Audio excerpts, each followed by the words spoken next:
يا دكتور من فضلك انا فرحي قرب ومحتاجه اخس حوالي 15 كيلو وعايزه حاجه تساعدني اني اسد الشهيه وكمان اعلي معدل الحرق لاني عندي خمول في الغده الدرقيه وحرقي يعتبر زيرو.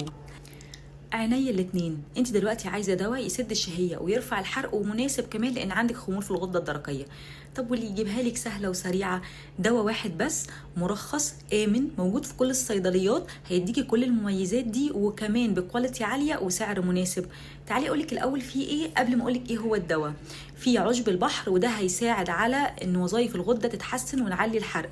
في كافيين يعني زياده في الحرق معروفه.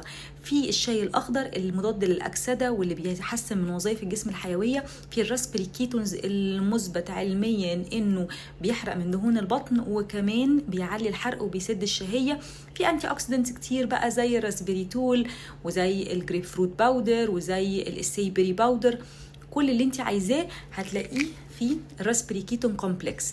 دواء موجود في كل الصيدليات مرخص وامن وهكتب لك كل مكوناته بالنسب بتاعتها وفوائده تحت في الكابشن.